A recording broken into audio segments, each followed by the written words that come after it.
Halo, selamat malam teman-teman. Pertama-tama salam Lopez dulu, salam Lopez.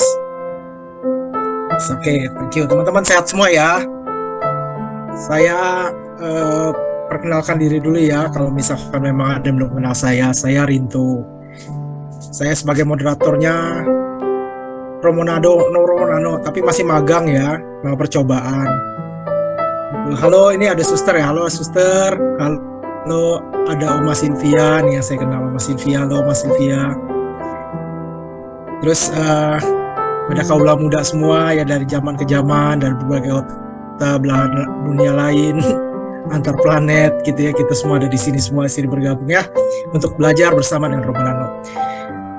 Teman-teman, terima kasih ya hari ini teman-teman sudah mau menyempatkan diri untuk datang kembali di sini untuk mendengarkan kembali dan belajar bersama-sama repetisi terakhir Romo. Tapi ingat ya, ini bukan terakhir juga, dan ini bukan berakhir, masih ada lagi yang lain nanti ke depannya. Oke teman-teman, saya akan bacakan dulu ya. Untuk yang tema kita hari ini adalah Lopez, Rachel, Aku Menghirup dan Menghidupi Soft Skill Ignatian. Hari ini kita di sesi ke-8, sesi terakhir ya, repetisi dari bab 29 sama 30. Tapi teman-teman, ini nggak terakhir ya, ini nggak berakhir ya Romo ya. Kita mempunyai tema sekarang ini adalah tema kisah Lopez, Rachel, dan Aku. Ya teman-teman, terima kasih ya udah hadir kembali malam ini. Nanti ada lagi, setelah ini masih ada lagi sesi-sesi selanjutnya nanti ya. Setelah Romo bersabda nanti kita akan ada pengumuman selanjutnya. Oke, sebelum kita mulai acara ini, saya akan mencoba dengan tidak bosan-bosannya, tidak jemu-jemunya untuk menyatakan dan mengingatkan kembali. Pertama, mengganti nama pada Zoom dengan namanya sendiri sesuai dengan akte lahir ya, bukan nama kiasan atau nama HP-nya ya, teman-teman, ganti, atau nama gaulnya ganti semua, atau nama gebetannya. Cie. Oke, yang kedua itu mohon mikrofonnya dimatikan ya. Nanti kalau misalkan lagi nggak sadar tiba-tiba ada tukang bakso yang teriak gitu, aduh, nanti konsentrasi saya sama Romo jadi buyar nanti ya. Mau yang ketiga, kalau mau tanya jangan sungkan ya teman-teman ya, angkat tangannya. Terus kalau misalnya ngerti untuk yang resen ya, tapi kalau untuk ngerti resen tolong diklik resennya. Jadi nanti kalau pertanyaannya mencakup materi, Romo pasti menjawab. Kalau Romo tidak bisa menjawab, berarti lain kali yang bertanya itu harus menjadi narasumbernya dan Romo yang jadi pesertanya nanti ya. Romo, oke. Oke, teman-teman, sebelum kita mulai, kita lanjut dulu dengan doa pembuka dulu ya. Kita mulai dengan doa pembuka. Oke. Mari teman-teman, kita buat tanda kemenangan kita dalam nama Bapa dan Putra dan Roh Kudus. Amin. Amin. Tuhan, di hadapan-Mu kami berkumpul untuk bersama-sama mempelajari bagaimana Engkau menyadarkan, mendidik dan menuntun Santo Ignatius ke arah tujuan penciptaan, yaitu memuji, menghormati, serta mengabdi-Mu. Terima kasih Tuhan atas bimbingan-Mu dalam pembelajaran bersama mengenai latihan rohani dan spiritualitas Ignatian ini. Tuntunlah kami menjadi pengikut sejati Yesus Kristus yang selalu mencintai kami sehabis-habisnya, bahkan sampai mati di kayu salib.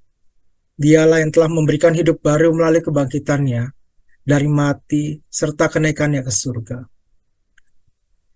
Melalui webinar kisah Lopez, Rachel, dan Aku ini, kami telah belajar untuk membebaskan diri kami dari segala kelekatan yang menghalangi relasi kami dengan Engkau ya Allah. Kini bukalah hati kami untuk rahmat-Mu, agar dengan hidup dan spiritualitas Ignatian ini kami mampu mewartakan kasih dan kemuliaan-Mu ke lingkungan yang lebih luas. Ya Tuhan yang Maha Kuasa, lancarkanlah webinar malam ini agar kami semakin terhubung dengan-Mu. Berkatilah Romonano yang akan menuntun pembelajaran ini. Hanya kepadamu ya Bapa yang dalam kesatuan dengan Yesus Kristus, Putra-Mu, serta dalam persekutuan dengan Roh Kudus, segala hormat dan pujian untuk selama-lamanya. Amin. Santo Ignatius dari Loyola, doakanlah kami. Oke, baik. Kita nggak usah berlama-lama lagi ya teman-teman ya. Nanti kalau misalkan lama-lama ngelihat saya terus, kekudusan acara ini berkurang nanti. Oke, kita kita sambut ya sekarang Romo yang gaul dan milenial, Romo Nano, Sri Jesuit, dan terkasih. Layar dan waktu saya persilakan Romo.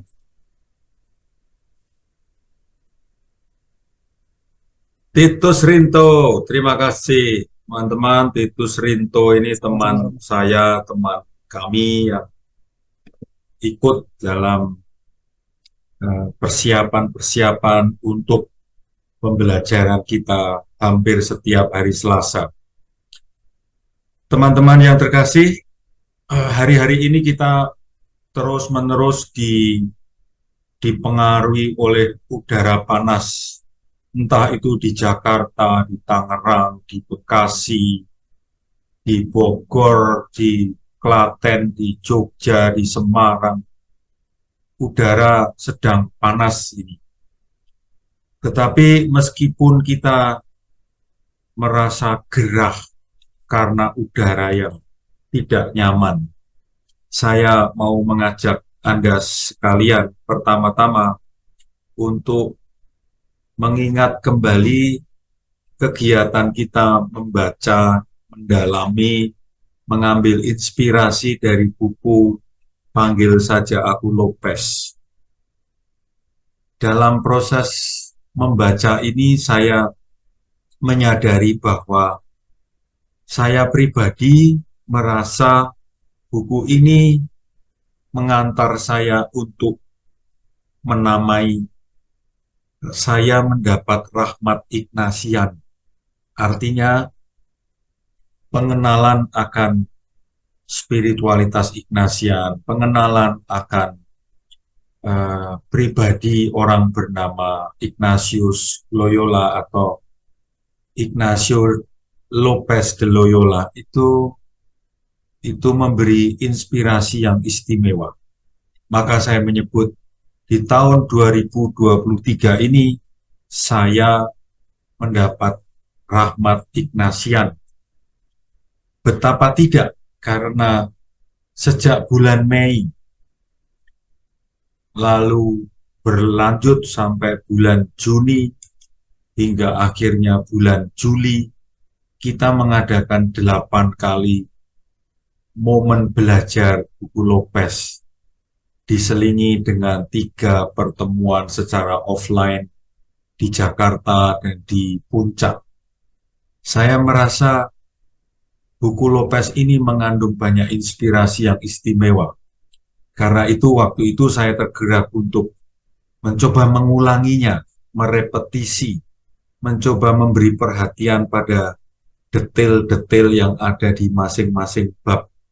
Dan sekali lagi saya merasakan dalam proses merepetisi itu menemukan banyak sekali inspirasi yang membantu hidup saya sebagai pribadi itu berkembang. Dan saya juga yakin teman-teman yang mengikuti proses belajar membaca buku Lopez ini pun dikembangkan. Karena itu saya merasa amat bersyukur, pertama-tama semakin mengenal, semakin mencintai, dan semakin bersemangat untuk memperkenalkan spiritualitas Ignatian untuk teman-teman awam, untuk Anda semua. Dan saya berterima kasih karena ada satu kelompok Aminigo yang membantu saya dan kami bisa bekerja sama dengan baik untuk membantu sekitar 250-an orang yang setia mengikuti proses belajar ini. Lalu saya juga bersyukur karena teman-teman itu setia mengikuti proses belajar membaca buku ini. Meskipun malam ini jumlah tidak menunjukkan angka yang saya tuliskan, tetapi kalau saya mencermati dari awal bulan Mei sampai hari terakhir yang minggu lalu, saya merasa kita bisa berkumpul kira-kira sejumlah itu. Karena itu, saya merasa bahwa masing-masing dari kita, khususnya saya pribadi, dan saya yakin juga Anda pun mengalami Lopez dengan aneka macam sisi pribadinya yang di dalam gambar itu disimbolkan dengan Lopez yang milenial digital kekinian ya, menggunakan headset, menggunakan kacamata, minum kopi latte, memegang balon, itu menjadi simbol Lopez yang semangat spiritualitas Ignatian yang bisa menembus waktu, menembus budaya, menembus jarak geografis, dan itu bertemu dengan aku, dengan kita, dengan Anda. Karena itu, teman-teman, seperti tadi dikatakan oleh Rinto, hari ini bukanlah pertemuan yang terakhir, karena setelah saya pikir-pikir lagi, saya rancang, saya rencana bersama teman-teman panitia, akhirnya sebelum Advent, ya teman-teman, mohon mencermati tanggalnya, kita masih akan berlanjut dengan masih belajar dari Lopez, tetapi fokusnya lebih ke aku. Jadi kisah utamanya bukan lagi Lopez, tetapi bagaimana menggunakan inspirasi-inspirasi dari Lopez untuk lebih mencermati, mengolah, membaca, menganalisis diriku. Maka tanggal 31 Oktober saya mengajak teman-teman, Ria, Pak Imam, Nini, Pak Budi, Bu Berta, Stefani Hasan, Pak Sunarto, Apriana, Subroto Onggowasito, Pak Rudi, Leni, Side, Bu Is, catat tanggalnya 31 Oktober, lalu 7 November, kita akan masih bertemu. Silahkan tetap hadir. Selasa itu selalu hari yang kita pilih, supaya kita lalu punya semacam kebiasaan bahwa Selasa bersama Lopez. Kemudian setelah itu ada jeda beberapa saat, kemudian untuk memasuki Natal kita akan menyiapkan diri memasuki masa Advent, maka akan ada 4 kali pertemuan selalu hari Selasa.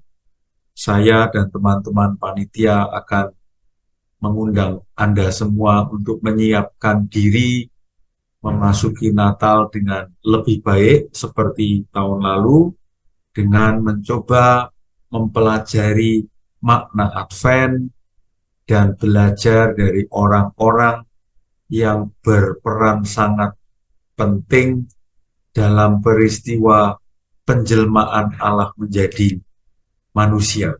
Silahkan Anda catat tanggal-tanggalnya, Anda bisa screenshot atau menulis manual. Nanti di akhir acara sebelum doa penutup dan berkat, panitia Rinto akan mengulang lagi pengumuman ini.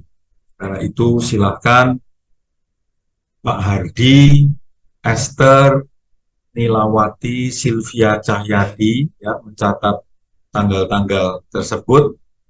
Jangan pergi kemana-mana. Kalaupun pergi, tetaplah stay tune di channel Lopez ini ya, hari Selasa. Oke, teman-teman. Sekarang mari kita masuk ke bab 29. Saya senang sekali menemukan gambar Ignatius Loyola dengan baju peziarah yang tambal sulam. Itu menggunakan sebuah kacamata metaverse yang bisa membantu kita untuk melihat dunia digital, dunia metaverse, dunia maya yang bisa ditata. Nah, gambar ini mau mengatakan Ignatius, kita mencoba membayangkan Ignatius itu melihat 500 tahun sesudah kematiannya, apa yang terjadi? Apakah spiritualitas Ignatian yang dia tuliskan dalam buku latihan rohani, kisah hidupnya yang ditulis dalam autobiografi itu mandek, berhenti, atau mengalir terus, dikenal oleh orang, dipelajari oleh orang, dan dihidupi oleh orang. Dan yang istimewa menurut saya adalah setelah kematian Ignatius Loyola tahun 1556 sampai sekarang tahun 2023, atau lebih tepatnya tahun 1522, ketika Lopez berada di kota kecil bernama Manresa, untuk pertama kalinya dia menjalani latihan rohani, sampai sekarang kurang lebih 500 tahun tambah setahun, 501 tahun. Spiritualitas Ignatius itu, spiritualitas Ignatian masih hidup, masih dipelajari, bahkan kita sekarang ini duduk di depan komputer, di depan handphone, laptop, atau iPhone, atau apapun device Anda, kita sedang mempelajari spiritualitas yang dikemas, ditulis, diekspresikan oleh Ignatius Loyola. Maka barang ini, produk ini, spiritualitas ini terus bergerak selama 500 tahun, dari masa ke masa, dari mulut ke mulut. Produk apa lagi coba yang bisa bertahan dan tetap hidup sampai 500 tahun? Semangat Tuhan Yesus Kristus, ya kan? Agama Katolik atau agama-agama yang lain tetap tidak lekang oleh waktu. Sampai sekarang tetap dipelajari. Bahkan saya mengatakan di Indonesia, spiritualitas Ignatian itu masih diminati oleh banyak orang. Bahkan Francisca Melati, Maria Saveria, Mas Rudi Susanto itu mau duduk di depan laptop untuk belajar bersama spiritualitas Ignatian ini. Sebetulnya apa sih spiritualitas Ignatian itu? Secara singkat, salah satu definisi, ya, salah satu ciri, fenomena, karakter yang disebut spiritualitas Ignatian itu adalah spiritualitas Ignatian itu seperti api. Kalau tertulis di gambar cowok berbaju biru itu, ya, a fire, sebuah api, sebuah semangat yang kalau kita betul menghayatinya, memahami spiritualitas Ignatian itu, kita akan mempunyai semangat yang membuat kita berani, yang membuat kita itu punya passion pada sesuatu, passion pada kegiatan, passion pada kelompok, passion pada orang gitu. Kita dengan mempelajari, menghidupi, memahami spiritualitas Ignatian itu, saya sendiri merasakan kita diberi visi, lalu kita juga diundang, dan akhirnya berani untuk mempunyai komitmen. Sekali lagi, kalau kita memahami dengan tepat, menghidupi dengan penuh semangat, kita akan mendapatkan itu. Semangat, keberanian, passion, visi, komitmen untuk, sekarang gambar yang cewek berbaju pink itu ya, menunjukkan semangat Ignatian itu membuat kita mau keluar dari diri sendiri. Tidak hanya mikir diri sendiri, hidup saya sendiri, kesucian saya sendiri, kesempurnaan saya sendiri. Enggak. Spiritualitas Ignatian itu membawa kita keluar dari diri kita. Dan dengan aneka macam cara. Sebagai ibu, bekerja, dampingi suami, mendidik anak, itu spiritualitas Ignatian bisa menginspirasi. Untuk bapak hidup bersama istrinya, bersama anak-anak, bekerja, mereka yang bekerja sebagai guru, pengusaha, katekis, ketua lingkungan, apapun status Anda, apapun profesi Anda, dimanapun komunitasmu, untuk saya yang menarik adalah spiritualitas Ignatian itu bisa memberi inspirasi, bisa memberi passion, bisa memberi visi. Maka saya berharap selama kurang lebih 16 kali pertemuan, tentu saja bisa ditambah dengan webinar kita tentang Simon Petrus, webinar kita tentang Advent, itu semua berbicara tentang spiritualitas Ignatian. Dan semoga Anda mengalami ini, sebuah semangat, sebuah passion, sebuah keberanian, sebuah komitmen untuk keluar dari diri sendiri, melayani orang lain.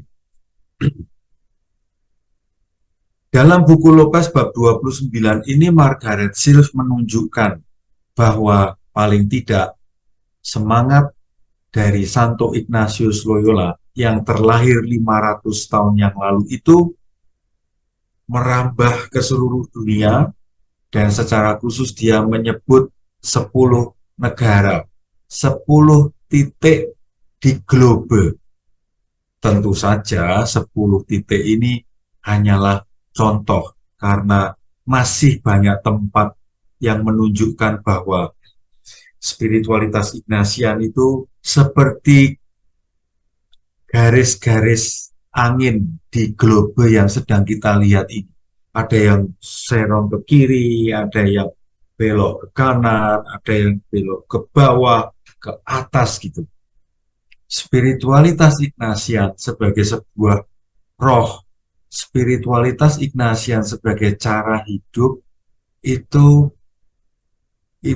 berhembus kemana-mana dan ditangkap oleh orang-orang, dan ternyata mereka yang menangkap spiritualitas ini dengan benar terbantu untuk membuat hidupnya lebih baik gitu. Karena itu saya berharap teman-teman semua peserta webinar Lopez ini setelah belajar spiritualitas Ignatian paling tidak nemu 1-2 hal yang bisa membantu mengembangkan diri Anda. Maka nanti di akhir sesi ini silahkan kalau Anda masih punya pertanyaan, kok saya sudah belajar tapi merasa tidak mendapat apa-apa gitu. Atau Anda masih kesulitan memahami istilah-istilah tertentu. Sekarang mari kita lihat apa yang terjadi di tempat-tempat yang disebutkan oleh Margaret Sills itu. Di Inggris, Britania Raya, ada sebuah rumah retret yang dikelola oleh para Yesuit anggota Serikat Yesus yang membantu orang-orang awam itu menjalani latihan rohani.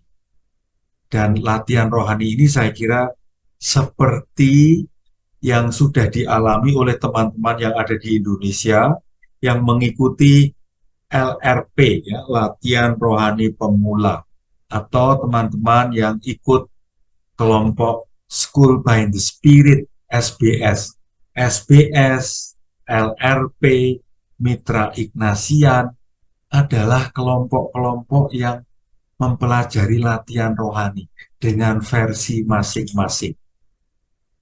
Sekali lagi, spiritualitas Ignatian yang terlahir di Spanyol dan terformulasikan secara utuh, resmi di Italia, Roma, terus berkembang mencelok di Inggris, berkembang di sana.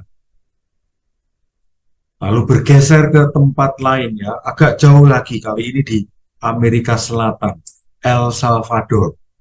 Teman-teman, Anda sedang melihat 8 orang. Ada laki-laki, itu Yesuit, dan ada satu perempuan di baris atas kanan, itu seorang perempuan yang menjadi rekan kerja para Yesuit di El Salvador.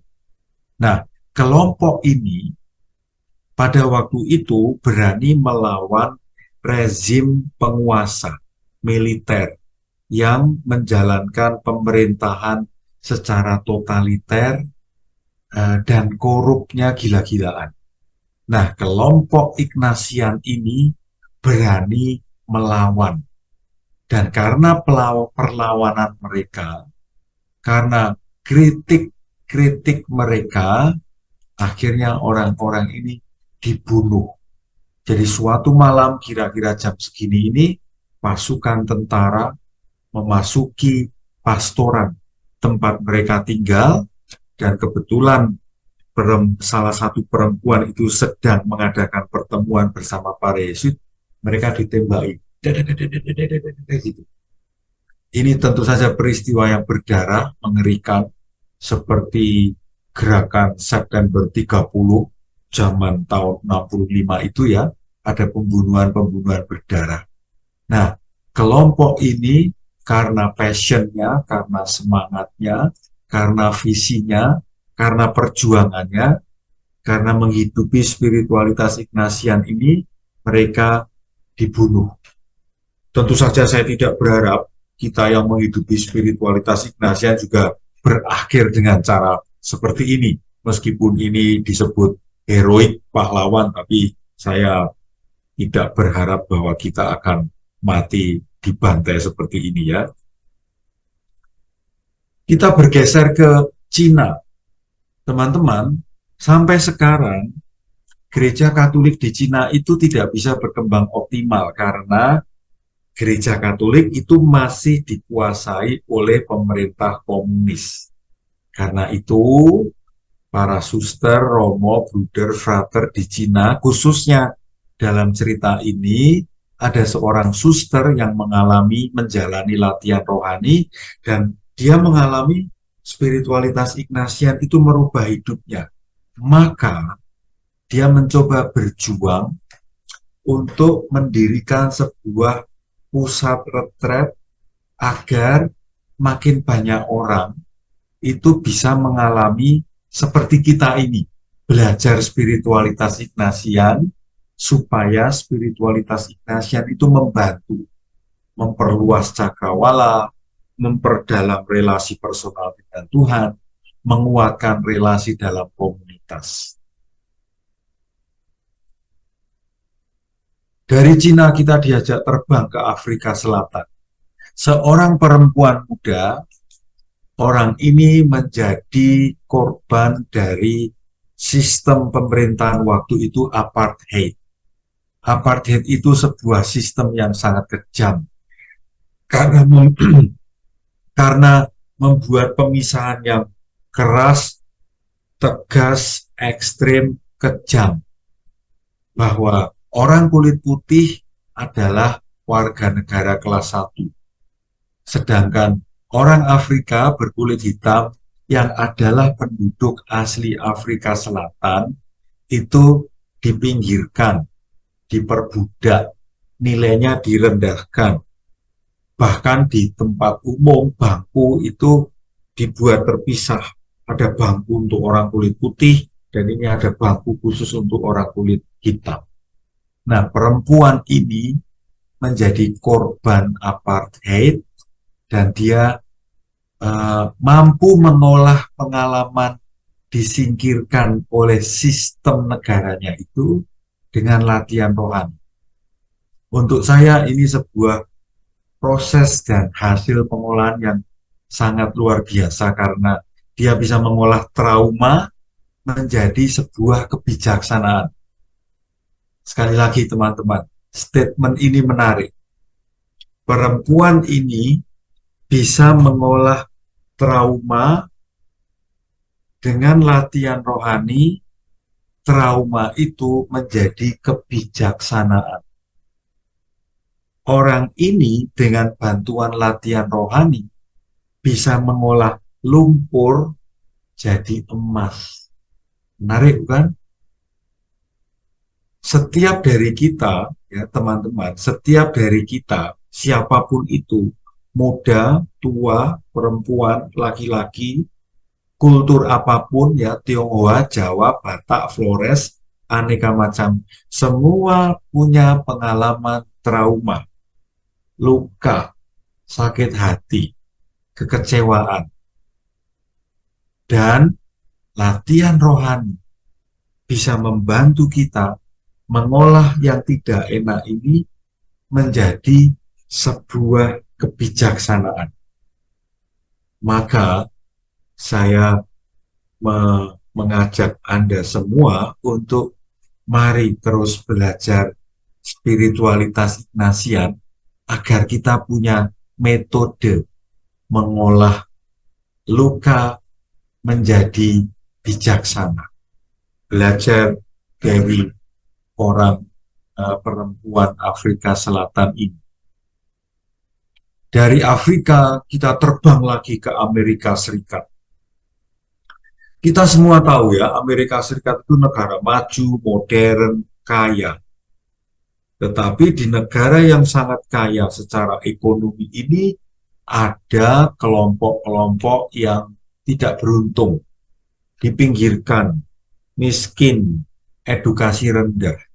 Nah, orang-orang yang menjalani latihan rohani, para suster dan awam, itu merasa tersemangati, terinspirasi, tergerakkan, punya passion untuk membantu jutaan orang yang terpinggirkan untuk mendapatkan fasilitas perawatan kesehatan. Saya amat kagum, bersyukur, gembira karena ada orang-orang yang dibakar, disemangati oleh latihan rohani, oleh spiritualitas Ignatian, lalu tidak memikirkan kesejahteraan mereka sendiri, tapi keluar membantu banyak orang yang kurang beruntung. Dari Amerika kita diajak terbang ke Wales, daerah Britania Raya. Di Wales, juga di Inggris, Skotlandia, Irlandia, spiritualitas Ignatian juga berkembang di sana. Ada kelompok Serikat Yesus di sana. Ada banyak awam yang mempelajari spiritualitas Ignatian di sana. Salah satunya menurut saya adalah Margaret Sills dan juga seorang Yesuit bernama Gerard Manley Hopkins. Yesuit ini terkenal karena dia akhirnya berangkat dari latihan rohani, dari spiritualitas Ignatian, dia berkembang menjadi seorang sastrawan. Puisi-puisi dia, karya-karya sastra dia, terinspirasi oleh spiritualitas Ignatian, menjadi terkenal, mendunia, dan mempunyai nilai sastra yang tinggi. Dari Wales kita terbang lagi ke Australia. Suster Mary MacKillop itu adalah orang Australia. Pada tahun 2010 saya sempat berada di Australia dan mengunjungi tempat-tempat yang pernah ditinggali oleh Suster Mary MacKillop ini. Suster Mary MacKillop ini adalah orang yang dicap negatif oleh gereja Katolik di Australia pada waktu itu. Dia dinilai kerasukan setan. Dia dinilai terpengaruh oleh roh-roh yang negatif. Nah, ketika dia diadili secara tidak adil seperti itu, dia dibantu oleh seorang Yesuit. Gambarnya ada di belakang Suster Mary MacKillop yang sedang duduk itu. Yesuit ini menemani Suster MacKillop dengan spiritualitas Ignatian. Dan akhirnya Suster Mary MacKillop bisa terbantu, akhirnya dia bisa berkarya. Secara khusus, dia membantu banyak anak yatim piatu dan orang miskin. Sekarang Suster MacKillop tergolong orang yang sangat dihormati di Australia. Dari Australia kita bergeser ke Perancis. Kita di Perancis banyak orang terkenal, banyak tokoh spiritualitas Ignatian yang terkenal, dan salah satunya adalah Romo Pierre Teilhard de Chardin. Romo Pierre ini ahli ilmu paleontologi. Ilmu paleontologi itu kurang lebih mempelajari antariksa, mempelajari bumi, mempelajari geologi. Dan dari ilmu ini, ilmu antariksa, geologi, semesta, Romo Pierre Teilhard de Chardin ini dia bisa menemukan banyak titik sambung dengan misteri Allah. Sayangnya, pada waktu Romo Pierre Teilhard de Chardin masih hidup, buku-bukunya di blacklist, tidak diakui oleh gereja. Ketika dia mati, buku-bukunya masih di blacklist. Tetapi syukur alhamdulillah setelah dia meninggal, ada perbaikan cara gereja Katolik menilai buku-bukunya. Akhirnya buku-bukunya diresmikan, dicap sesuai dengan ajaran gereja. Dari Perancis kita bergeser ke Asia lagi, ke Jepang. Di Jepang pada tahun kira-kira 1940-an itu banyak misionaris orang Spanyol. Orang Spanyol, Yesuit Spanyol banyak yang menjadi misionaris ke Jepang. Maka kalau sekarang ini teman-teman ke Jepang mendatangi komunitas-komunitas Yesuit, Anda akan bertemu dengan misionaris-misionaris Yesuit Spanyol yang sudah tua-tua, karena mereka datang ke Jepang pada tahun kira-kira 1930-an, 40-an. Nah, pada waktu itu ada salah satu tokoh misionaris terkenal bernama Pedro Arrupe. Dia seorang Spanyol yang tempat kelahirannya sama dengan tempat kelahiran Ignatius Loyola. Dan orang ini sebelum menjadi Yesuit itu belajar kedokteran. Maka kurang lebih sebetulnya kualifikasinya sudah seperti dokter. Dan ketika pada tahun 1945, 8 Agustus, ada bom Hiroshima, Nagasaki. Banyak korban bom atom ini, Romo Pedro Arrupe itu merawat banyak sekali korban bom atom Hiroshima, Nagasaki. Dan pada waktunya, Pater Pedro Arrupe ini terpilih menjadi pemimpin tertinggi Serikat Yesus. Sekarang beliau sudah meninggal, dan sekarang ini pimpinan yang tertinggi orang Venezuela. Teman-teman, untuk menutup bagian ini saya mau mengajak Anda mencermati kalimat yang sangat terkenal dari Pedro Arrupe. Dan sebetulnya ini kalimat-kalimat yang menunjukkan salah satu kalimat kunci spiritualitas Ignatian. Dia mengatakan sesuatu atau seseorang yang membuatmu jatuh cinta itu akan membuat imajinasi kita itu berkembang. Segala hal kita imajinasikan. Kreativitas muncul, produktivitas muncul, totalitas muncul. Semua hidup kita dipengaruhi oleh sesuatu atau seseorang yang membuat kita itu jatuh cinta. tentu saja spiritualitas Ignatian itu mau mengajak kita untuk mencapai sesuatu atau seseorang ini adalah Allah. Maka ketika Allah membuat kita jatuh cinta, karena itu imajinasi kita, hati kita, pikiran, produktivitas, kreativitas, komitmen, totalitas kita itu akan dipengaruhi oleh cinta kita pada Allah. Dan maka dia menyarankan, jatuh cintalah, tinggallah dalam situasi mencintai itu. Karena situasi ketika saya jatuh cinta itu akan menentukan segalanya. Dan ketika kita sedang jatuh cinta, biasanya kita akan melakukan sesuatu dengan sepenuh hati, sepenuh jiwa. Maka dari sini sebetulnya kita bisa bertanya, saat ini Anda, saya, kita sedang jatuh cinta pada apa ini?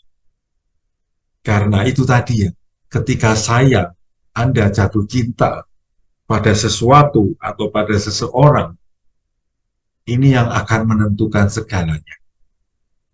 Semoga teman-teman menangkap ya kalimat yang bagus ini. Oke, saya akan mengakhiri atau menyambung bagian akhir dari bab 29 ini dengan sebuah peristiwa yang terjadi kira-kira setahun yang lalu. Jadi tahun lalu, khususnya tahun 2021 sampai 2022, Serikat Yesus merayakan tahun Ignatian.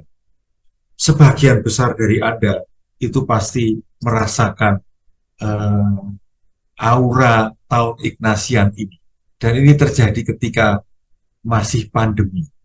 Dan berakhir ketika pandemi sudah mulai mereda. Ketika tahun Ignatian ini, saya melihat, merasakan, mengalami ada semangat yang luar biasa di kalangan para Romo SY dan juga terutama teman-teman awam itu bersemangat mempelajari spiritualitas Ignatian lewat media-media online. Banyak webinar, banyak kelompok-kelompok belajar spiritualitas Ignatian. Dan akhirnya dari tahun Ignatian itu, dan kalau kita menyambung tadi ya teman-teman, apa yang terjadi di Wales, Australia, Prancis, Amerika, Cina, Spanyol, akhirnya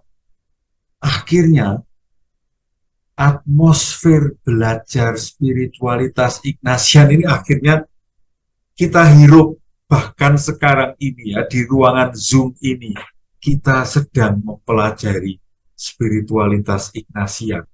Muncullah kelompok-kelompok awam Ignatian. Dan saya berterima kasih kepada teman-teman yang sekarang kalau kita lihat jumlah partisipannya sudah nyaris mencapai angka 200. Terima kasih teman-teman, Anda tetap mau setia hadir belajar spiritualitas Ignatian. Saya mau mencoba merangkum apa saja sih sebetulnya pokok-pokok penting spiritualitas Ignatian itu, pokok-pokok pentingnya apa saja. Pertama, kita sudah mempelajari ini sejak kita belajar webinar Lopes, khususnya teman-teman yang datang di Wisma Kinasih itu. Kita belajar kata diskresi. Diskresi itu membedakan, ada A, ada B. A itu baik, B itu baik. Jadi diskresi selalu pilihannya baik dan baik ya teman-teman. Kalau kita berhadapan dengan dua pilihan, yang satu jelas jahat, yang satu baik, itu bukan diskresi. Itu sudah jelas, tinggalkan yang jelek, ikut yang baik. Diskresi itu haruslah pilihan-pilihannya baik dan baik. Nah, ketika kita berdiskresi, kita memasuki eleksi, memilih salah satu, pilih ini. Lalu kita mencoba merealisasikan, lalu saya beri istilah aksi. Dalam proses merealisasikan keputusan itu, cermati, ada tidak konfirmasi dari Tuhan. Konfirmasi dari Tuhan itu bisa yang terjadi di dalam hatiku, saya menjadi bersemangat, tenang, total, atau konfirmasi itu bisa muncul dari luar. Ada banyak dukungan dari teman-teman, kita diterima, kita disupport, gitu. Kita berkembang, kehadiran kita bermakna bagi banyak orang. Itu contoh-contoh konfirmasi. Nah, ketika kita sudah mengalami itu, kita diundang untuk merefleksikan apa yang terjadi. Nah, ini salah satu ciri khas kalau kita menyebut spiritualitas Ignatian terkait dengan 5 kata ini ya, teman-teman, Anda sudah paham tentang hal itu.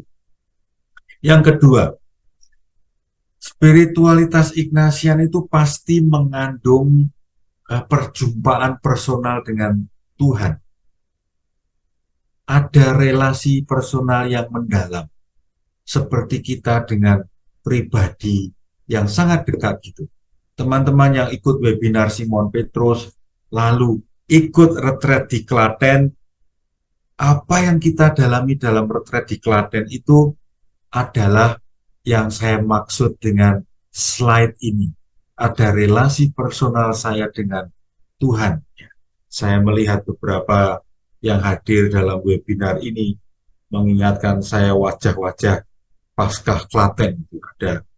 Ada Lena Abdi, ada Pak Iwan, ada Esther, ada Leni Sidik. Ini komponen utama spiritualitas Ignatian. Perjumpaan personal dengan Tuhan. Ini yang menjadi pondasi. Dengan kata lain, kalau kita punya pengalaman relasi personal dengan Tuhan ini, maka kita bisa melakukan 5 hal ini. Sebetulnya 5 kata ini tumbuh karena ada perjumpaan, ada relasi personal dengan Tuhan Yesus Kristus ini. Dan ketika saya sudah berelasi personal dengan Tuhan, saya makin terampil melakukan 5 kata itu. Ini pengembangan yang lain. Ini ciri khas spiritualitas Ignatian yang lain. Kita bisa berdialog gitu dengan teman-teman dekat kita. Kita sudah tidak monolog, karena kita juga perlu mengembangkan kemampuan mendengarkan orang lain. Orang yang menghidupi spiritualitas Ignatian dari dalam dirinya sadar bahwa orang lain itu penting. Maka saya dengarkan. Kalau orang mengenal spiritualitas Ignatian, kalau orang menghidupi spiritualitas Ignatian, dia belum bisa mendengarkan orang lain. Dia masih harus berlatih lebih dalam lagi agar dia bisa mendengarkan orang lain. Dan yang terakhir, teman-temanku, siapa saja, kita semua ini teman-teman, kalau menghidupi spiritualitas Ignatian dengan baik, dia akan dimampukan hidup berkomunitas.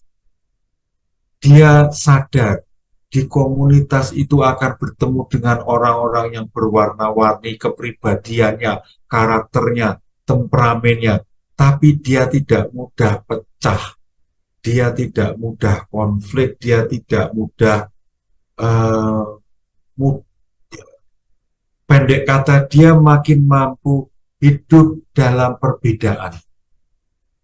Dia sudah tidak menempatkan egonya sebagai sentral. Karena itu sebetulnya menatanya adalah apa sih spiritualitas Ignatian itu? Pertama-tama spiritualitas Ignatian adalah sebuah cara untuk membantu kita ketemu personal dengan Tuhan. Ketika kita bisa bertemu dengan secara personal dengan Tuhan, 5 unsur ini akan berkembang.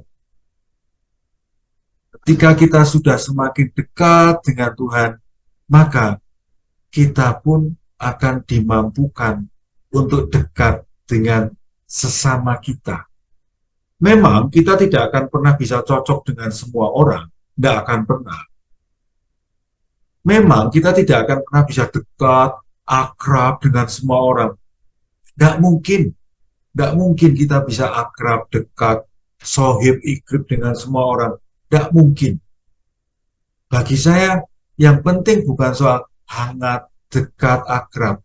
Bagi saya yang jauh lebih penting adalah bisa berdialog, saling mendengarkan, bisa mengungkapkan dengan baik, dan bisa berkomunitas, bekerja sama, berkolaborasi dengan aneka macam orang yang memang bisa berkolaborasi. Jadi, kalau melihat ciri-ciri utama spiritualitas Ignatian ini, teman-teman, saya mau meyakinkan Anda semua, sungguh sebagai awam, suami, istri, bapak, ibu, anak, single, spiritualitas Ignatian sungguh bisa membantu Anda berelasi dekat dan mendalam dengan Allah, berelasi, berkolaborasi dengan sesama dengan baik, produktif, dan bisa melayani banyak orang. Maka spiritualitas Ignatian itu tidak pernah bertujuan hanya untuk kesucian, kesalehan, kesempurnaan pribadi. No, tidak hanya itu. Tetapi kalau saya, Anda, teman-temanku menghidupi spiritualitas Ignatian dengan benar, selain saya menjadi tambah baik, maka kita pun akan menjadi tambah ikhlas, tambah bersemangat, tambah mau berkorban untuk keselamatan, kebaikan, kesejahteraan orang lain.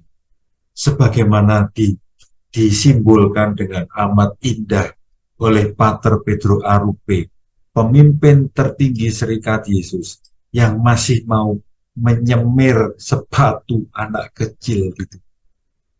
Bagi saya ini kesucian, dalam artian Pedro Arrupe itu suci karena dekat dengan Allah, tetapi sekaligus juga suci karena dia mau melayani anak kecil. Demikian ya teman-teman, kurang lebih cerita tentang bagaimana spiritualitas Ignatian yang dilahirkan sebetulnya oleh Tuhan sendiri melalui Lopez Ignatius Loyola, dan terus berkembang lintas waktu 500 tahun, lintas kultur, teritori geografis 500 tahun hingga sekarang, bahkan sampai ke ruang-ruang pribadi hidup Anda. Dan Anda mau menyediakan waktumu, matamu, telingamu, hatimu untuk dipengaruhi oleh spiritualitas Ignatian. Karena itu, pertanyaan refleksi saya untuk kita semua adalah, apa pengaruh kisah Lopez? Apa pengaruh spiritualitas Ignatian padamu, untuk keluargamu, untuk komunitasmu? Semoga Anda mengalami pengaruh itu dan semoga pengaruhnya positif. Teman-teman, demikian bab 29. Saya mengajak Anda untuk mencerna, untuk menyerap, untuk mencoba menikmati inspirasi yang Anda dapatkan dari bab 29 ini dengan hening sejenak sambil mendengarkan lagu.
Semoga ada satu dua kata yang tadi di bab 29 menginspirasi Anda. Teman-teman, sebelum masuk ke bab 30, saya mengajak Anda nanti sesudah bab ini selesai saya ceritakan, lalu ada break seperti tadi mendengarkan lagu.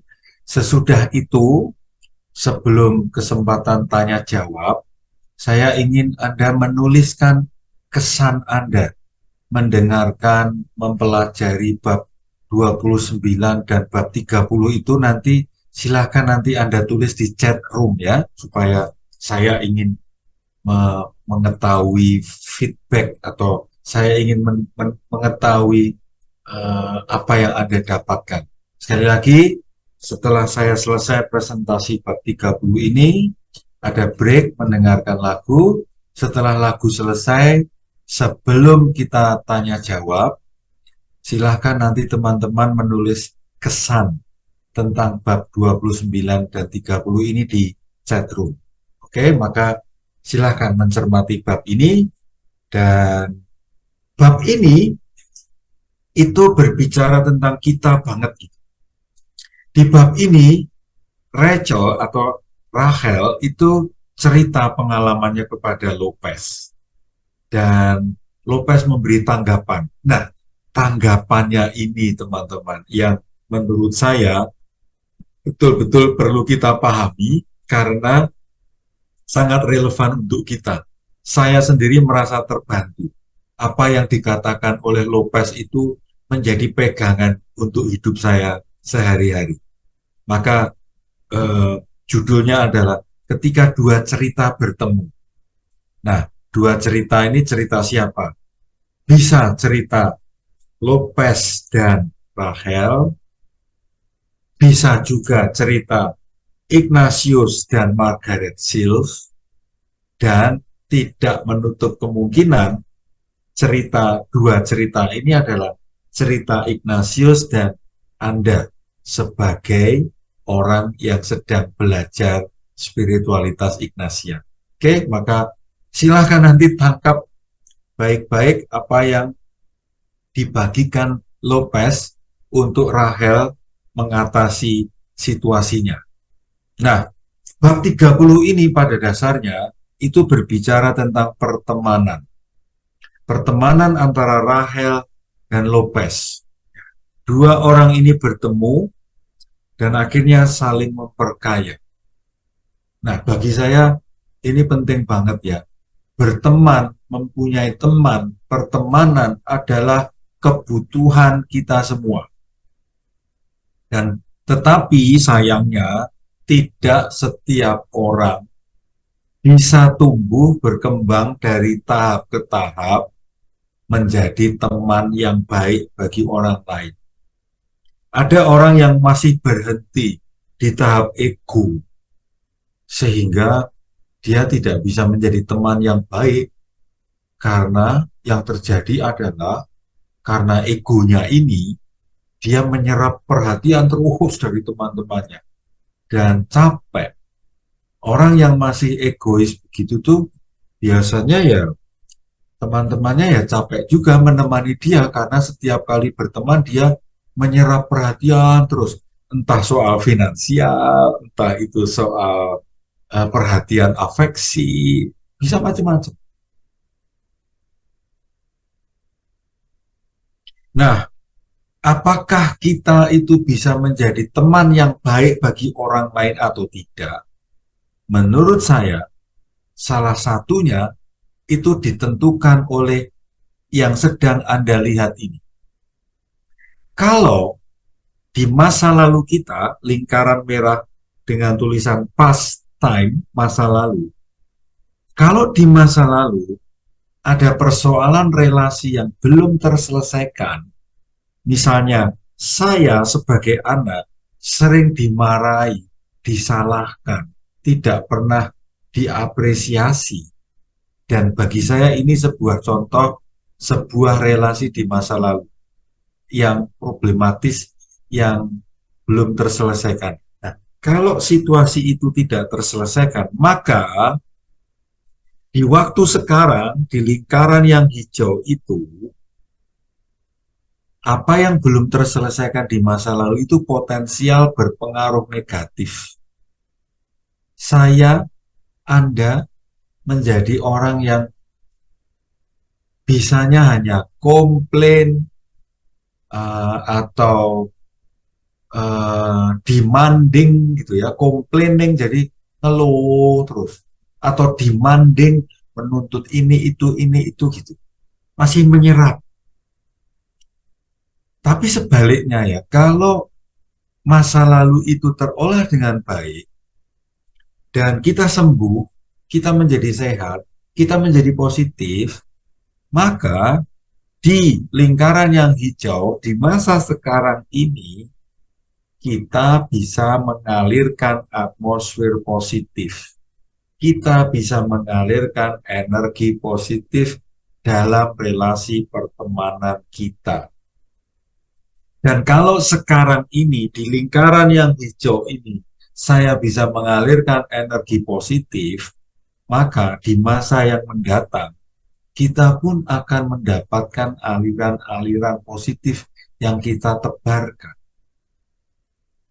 Karena itu, teman-teman, di titik ini saya mau mengajak Anda untuk berefleksi. Apakah masih ada peristiwa-peristiwa di masa lalu yang belum terselesaikan dan itu berdampak negatif pada saya, dan di masa sekarang negatifnya itu masih kuat sehingga tanpa sadar atau bahkan sadar saya menjadi orang yang menyebar energi negatif. Kalau ada, please, saya usul pada Anda, selesaikan hal itu. Nah, ini refleksi yang penting yang tidak sempat saya tulis, tapi penting untuk saya sampaikan dan kita cek bersama-sama. Karena apa? Maka ini juga menjadi pertanyaan yang menarik ya. Seperti apa sih pengaruh kehadiranku di dalam keluarga dan relasi dengan teman-temanku? Teman-teman berani tidak bertanya pada orang-orang dekat? Hei suamiku, hei istriku, hei anak-anakku, hei teman-temanku, bagaimana Anda menilai pengaruh kehadiranku di antara kalian? Kalau Anda berani bertanya seperti itu artinya Anda berani mati. Tapi untuk sesuatu yang baik. Kalau 10 orang itu mengatakan, wah kamu ini masih menyebar energi negatif, jangan membela diri. Masukan seperti itu walau menyakitkan, sakitnya di sini, itu masukan yang sangat baik untuk berefleksi. Kalau teman-teman di sekitar kita, orang-orang dekat kita mengatakan energimu negatif, berarti ya teman-teman, berarti kan ini terjadi bukan? Masih ada sesuatu di masa lalu yang bernuansa negatif, ngefek di masa sekarang, dan tanpa sadar atau sadar, saya menebar aura negatif, ya kan? Nah, kalau teman-teman yang kita tanya, orang-orang dekat kita, suami, istri, anak-anak, teman-teman dekat kita mengatakan, kamu positif, kamu positif, kamu positif, dan mereka sungguh tulus, saya ikut bersyukur karena Anda memberi energi positif untuk teman-teman dekatmu. Begitu teman-teman inti dari bab 30 ini. Karena itu saya nangkap bahwa bab 30 ini mau mengajak kita untuk mari mengembangkan pertemanan yang problem solving. Ada teman yang sedang punya problem, semoga kita menjadi teman atau komunitas teman-teman yang bisa membantu teman kita itu menyelesaikan masalah. Inilah pertemanan yang problem solving. Nah, Pengalaman si Rahel apa sih? Ini pengalamannya. Jadi, yang perempuan ini taruhlah Rahel, yang laki-laki ini adiknya bernama Ricky, gitu ya. Nah, Ricky seperti di kisah-kisah sebelumnya, ini orang yang problematis, hidupnya kacau, punya istri, punya anak, tapi cerai kalau tidak salah, dan akhirnya membuat kakaknya si Rachel ini trouble, mengalami trouble, dan troublemakernya ya Ricky itu. Maka kalau tidak salah kisahnya adalah si Ricky ini masuk penjara, harus masuk penjara dan dia padahal punya anak. Nah, yang waktu itu si Ricky ini tinggal serumah dengan kakaknya. Dan karena itu maka Rachel ini meledak, a sharp shock, bam, gitu marah dan mengusir, pergi kamu dari rumahku. Ini situasinya ya teman-teman. Jadi ada konflik di antara dua orang, kakak adik. Ada konflik, ada situasi yang tidak ideal. Yang satu membuat problem dan yang satu mereaksi dengan cara pengusiran. Ini situasinya. Nah, lalu apa tanggapan Lopez? Lopez sebagai teman baik Rahel itu menyampaikan beberapa hal yang menghibur, sekaligus mendidik, sekaligus memberi arah kepada Rahel. Nah, ini yang saya katakan tadi, nasihat-nasihat Lopez itu masih relevan untuk kita. Yang pertama, tidak semua situasi hati saya hancur, hati saya remuk, hati saya nggak karuan gitu. Tidak semua hati yang remuk redam itu sebuah desolasi. Desolasi itu sebuah situasi jiwa saya merasa jauh dengan Tuhan. Tidak semua, atau dengan bahasa yang lebih mudah, tidak setiap kondisi hati kita yang tidak ideal itu sesuatu yang negatif. Tidak semua kondisi jiwa kita yang tidak damai itu merupakan sesuatu yang pantas disesali. Karena situasi hati yang tidak nyaman itu bisa jadi merupakan awal dari momen besar yang sangat berrahmat. Dengan kata lain, ketika hati saya tidak nyaman, ketika jiwa saya tidak tenang, sebetulnya situasi itu merupakan awal dari sesuatu yang baik.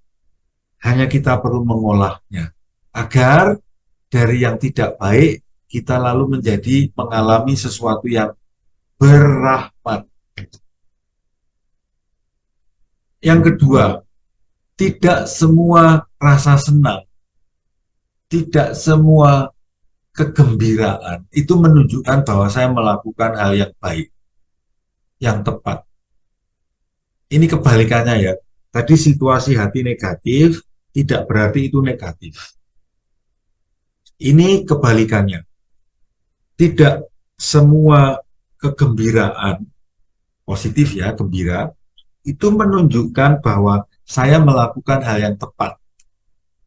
Dengan kata lain, sangat mungkin saya bergembira, tetapi sebetulnya menunjukkan saya melakukan hal yang negatif. Bisa gitu ya. Ini yang ketiga.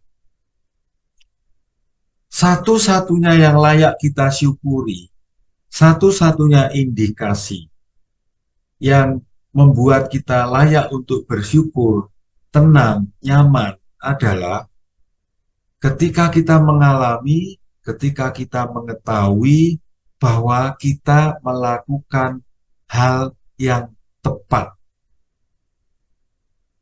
Ini mau mengatakan si Rahel tadi mengusir adiknya itu sesuatu yang tepat.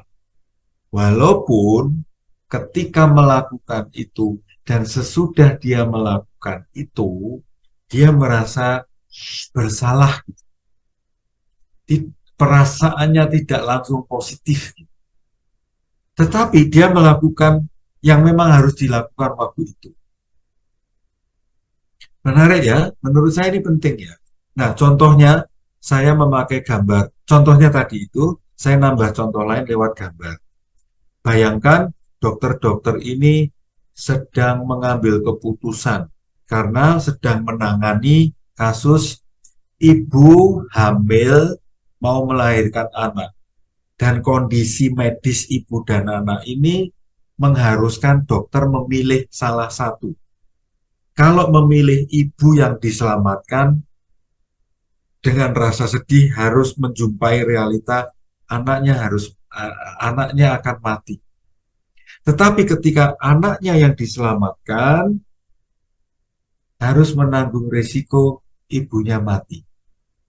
Nah, ketika dokter-dokter ini misalnya akhirnya mengambil keputusan kita selamatkan ibunya dengan risiko anaknya meninggal, tentu ada rasa apa ya teman-teman, sedih, merasa mungkin juga ada rasa bersalah gitu ya. Tetapi rasa sedih, rasa bersalah itu is okay karena dokter-dokter ini mengambil keputusan dengan tepat. Kalau tidak diselamatkan satu, dua-duanya meninggal. Ini contoh yang sangat menarik dan saya yakin ini pun sudah kita alami atau sedang kita alami dan mungkin akan kita alami. Situasi yang sulit, saya harus mengambil keputusan dan ketika saya mengambil itu dan sesudah keputusan itu saya ambil, mungkin ada rasa bersalah, tetapi ada perasaan lain yang memang saya harus melakukan hal itu. Gitu.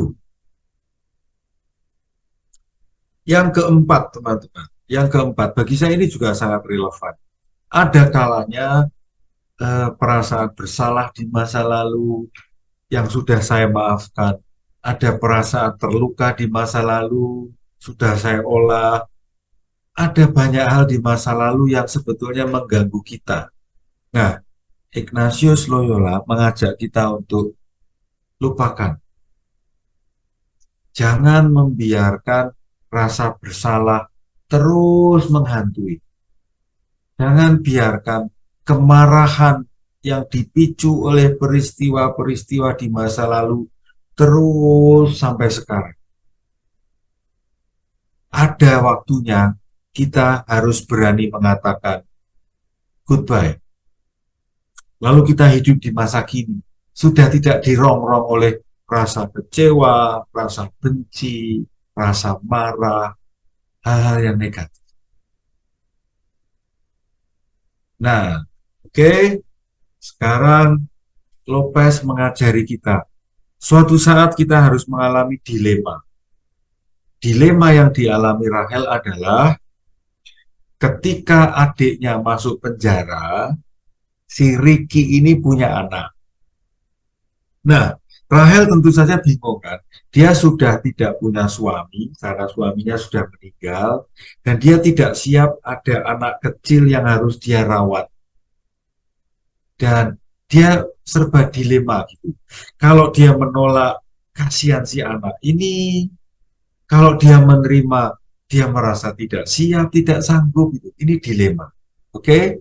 Teman-teman nangkap situasi dilema yang dimaksud di sini? Saya ulang, dilema yang dialami oleh Rahel adalah Rahel dalam posisi sendiri karena suaminya sudah meninggal, sendiri dia harus memikirkan nasib keponakannya karena ayah keponakannya ini masuk penjara.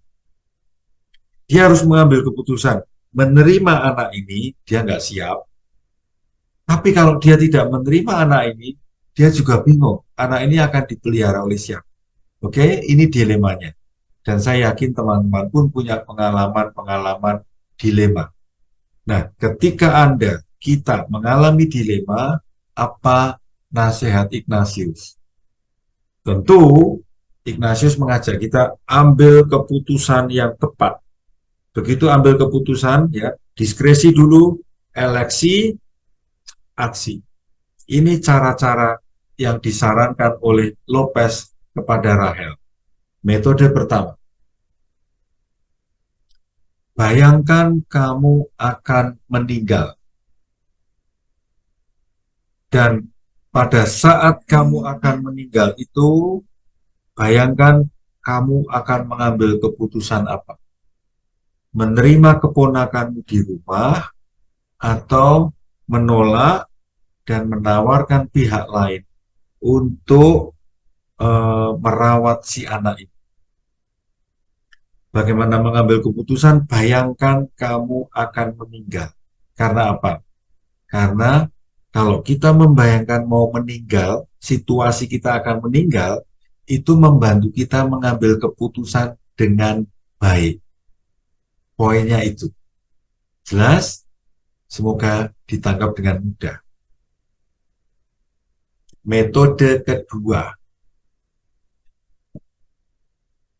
Bayangkan ada orang datang padamu dengan situasi yang sama dengan kamu. Gitu. Orang itu datang dan minta nasihat.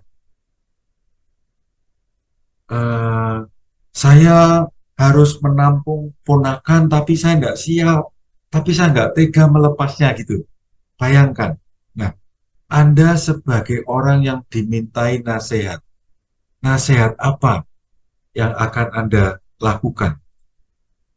Nah, lalu ketika membayangkan menjadi orang yang mau memberi nasihat itu, Ignatius menganjurkan kepada kita, dengarkan ceritanya. Dengarkan, dia cerita apa? Lihatlah semuanya tentang orang itu ketika dia bercerita. Bahasa tubuhnya, volume suaranya, pilihan-pilihan katanya, moodnya, ekspresinya. Dengarkan baik-baik. Oke, setelah mendengarkan problemnya, situasinya, kondisi orang itu, lalu ambillah sebuah nasihat. Katakan nasihat itu kepada orang yang membutuhkan nasihatmu itu. Nah, teman-teman, nasihat yang Anda usulkan kepada orang itu keputusan yang terbaik yang perlu kita lakukan. Itu metode kedua.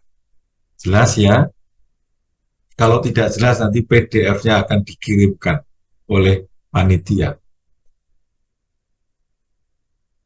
Tadi itu metode 1, metode 2 untuk mengambil keputusan di saat kita menghadapi dilema. Kita sudah mengambil keputusan nih. Setelah diskresi, eleksi, bertindak, kan kita harus mencari konfirmasi, bukan? Nah, ini cara-cara menemukan konfirmasi. Ya, perhatikan baik-baik, catat baik-baik. Langkah pertama. Ketika kita tadi sudah mengambil keputusan, lakukan keputusan itu. Jalankan. Nah, selama menjalankan keputusan itu, cermati perasaan-perasaan saya, pikiran-pikiran saya. Dalam hal ini ketika Rahel akhirnya misalnya memutuskan untuk menyerahkan keponakannya kepada panti asuhan, cermati perasaannya. Pikiran-pikiran yang muncul itu apa saja. Oke? Langkah yang kedua, ambil keputusan yang kebalikannya. Jadi tidak menyerahkan ke panti asuhan, tapi coba dipelihara sendiri, dirawat sendiri di rumah. Itu yang disebut ambil keputusan berkebalikan. Ketika sudah mengambil keputusan kebalikannya, lagi cermati perasaan saya, cermati pikiran-pikiran saya. Taruhlah yang pertama tadi, misalnya yang langkah pertama ini diberi waktu 3 hari atau 5 hari. Lalu langkah kedua ini 3 hari atau 5 hari. Sesudah 3 hari ini, 3 hari itu, kan kita menjadi tahu nih, kira-kira mana kita lebih condong yang kemana. Yang pertama atau yang kedua. Yang kita pilih adalah kemungkinan yang membuat hati kita mantep, rasa bersalahnya kecil, ada semangat, ada ide-ide, ada kreativitas, badan kita juga lebih fresh gitu. Setelah menimbang 2 hal itu, pilih yang terbaik, laksanakan. Dan catatan terakhir, jangan lupa, salah gak apa-apa. Lebih baik mengambil keputusan walaupun nantinya salah daripada tidak mengambil keputusan apa-apa. Berani ambil keputusan, lakukan. Kalaupun nanti salah, perbaiki. Nah, begitu teman-teman, bagaimana Lopez itu membantu Rachel mengatasi perasaan gundah gulana karena mengusir adiknya. Lopez membantu Rachel yang dilema, haruskah merawat keponakan atau melepas keponakan ke pihak lain. Setelah itu Lopez pergi, pamit, meninggalkan rumah Rachel. Nah, ini komentar Rachel terhadap Lopez. Rachel melihat Lopez itu berjalan pincang, lim itu pincang. Tetapi Rachel melihat Lopez yang pincang itu, kepincangan kakinya itu bukan sesuatu yang menunjukkan disabilitas, ketidakmampuan. Tetapi cacatnya dia itu menunjukkan, ya dia mempunyai unsur pembeda. Cacat fisiknya itu membuat dia akhirnya tumbuh menjadi orang yang bijaksana, orang yang terampil dalam hal rohani, orang yang ikhlas membantu temannya, orang yang bisa menjadi teman bagi temannya. Itu yang dimaksud dengan distinguishing mark, tanda yang membedakan. Maka saya tertarik dengan kalimat di bawah yang saya tulis tebal itu. A history of imperfection and grace. Artinya cacat fisik, cacat kepribadian kita yang terolah dengan baik, itu mau mengatakan bahwa sejarah cacat ini menunjukkan sejarah rahmat. Sejarah saya yang ada lumpurnya, kalau itu terolah dengan baik, nantinya dalam sejarah hidup saya ada perubahan dari lumpur menjadi emas. Karena itu, teman-teman, ini pertanyaan refleksi yang saya tawarkan kepada Anda untuk mendalami atau menggunakan bab 30 ini untuk merefleksikan hidup kita. Pertama, konflik relasi seperti apa di masa lalu dalam hidupku yang belum terselesaikan hingga saat ini? Konflik relasi apa? Entah dengan pasangan hidup, dengan anak, dengan orang tua, dengan sahabat. Konflik apa?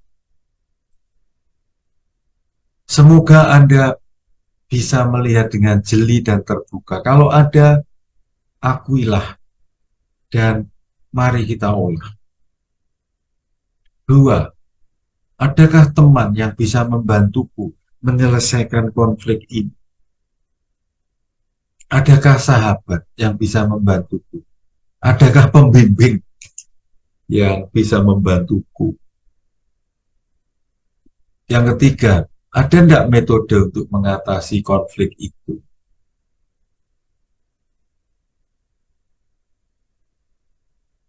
Teman-teman, ini slide terakhir. Forgive to forget. Rahel diundang untuk memaafkan adiknya. Rahel, seorang kakak, diundang untuk memaafkan Ricky, adiknya yang troublemaker. Dan ketika orang memaafkan, dia akan mendapatkan energi positif. Ketika orang memaafkan, dia akan lupa yang sudah terjadi dan dia memulai sesuatu dengan lebih fresh. Tapi ketika kata for dan for ini dihilangkan, menjadi kalimat lain yang tidak kalah pentingnya. Give to get. Kalau kita memberi dengan ikhlas sebanyak-banyaknya, kita akan mendapatkan lebih banyak lagi. Kalau kita pelit, sebetulnya kita tidak mendapatkan apa-apa. Mungkin malah mendapatkan cemoohan. Maka bagi saya, ini menjadi penutup yang baik. Mari kita belajar, teman-teman, untuk forgive to forget, memaafkan dan melupakan. Atau mari kita murah hati memberi agar kita mendapatkan. Saya mempraktekkan ini dengan cara terus mengadakan webinar Lopez untuk teman-teman. Karena saya mendapat banyak juga dari Anda. Demikian teman-teman, bab 30. Mari kita dengarkan lagu, cermati hal-hal yang menarik perhatian Anda, dan nanti sesudah lagu, saya memberi kesempatan kepada kita semua untuk nulis kesan Anda di chatroom.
Teman-teman, sebelum lanjut dengan tanya jawab yang dipimpin oleh Rinto, mari nulis di chat dan mari kita lihat bersama. Rinto, Ya, ada sudah muncul dari Ria, membantu dalam pertemanan, memuluskan hubungan saya dengan cucu. Hubungan dengan cucu ini penting ini. Al Subianto, berlatih dalam Center of Ignition Spirituality, dipakai dalam problem solving sebagai bagian dari leadership. berbuat konkret dalam misi di lingkungan tempat yang baru sebagai rahmat dan syukur. Jatuh cinta lagi dan mendapat semangat yang luar biasa. Ini dari Linda Francisca. Dari Lucy Suryapati. Saya sangat setuju bahwa dalam berkomunitas dialog sangat penting. Karena tidak semua orang memiliki cara pandang yang sama dengan kita. Exactly, betul. Dari PK Kurniawan. Berani memutuskan walau ternyata salah. Lebih baik daripada tidak memutuskan. Ya, betul. Dari Stefani. Terima kasih untuk metodologi dan problem solving steps-nya, Rom. Saya sering bingung kalau dicurhati teman harus berbuat apa. Kali ini saya butuh komunitas untuk berlatih. Leni Sidik, give to get. Dalam diskresi tidak ada pilihan untuk yang jahat. Andreas Gunawan, selalu bersemangat dalam melayani sesama. Ria, lagi nih, ada teman yang sedang bingung akan pindah kerja, maka saya usulkan dengan soft skill. Usulkan saja ikut webinar. Lili Herianto, berani ambil keputusan, just do it. Ria, dia bisa menangkap. Yos, dalam situasi sulit dan harus mengambil keputusan, saya banyak memakai logika. Tapi setelah saya mengikuti pengajaran Romo, saya mulai melibatkan perasaan yang memungkinkan saya untuk lebih berempati dengan dia yang terkena keputusan itu. Ya, betul ya, seimbang logika dan afeksi. Thomas, jadi ingat kalau ada PR untuk membenahi komunikasi dengan saudara-saudara tua. Semoga bisa selesai tahun ini. Thomas, ini tinggal 3 bulan ya. Imam, saya sudah mengambil keputusan yang menurut saya benar dengan perasaan saya yang bahagia, tapi pada saat saya mau eksekusi. Alfonsus Agus Krista, forgive to forget. Kalimat sederhana tapi makna sangat mendalam.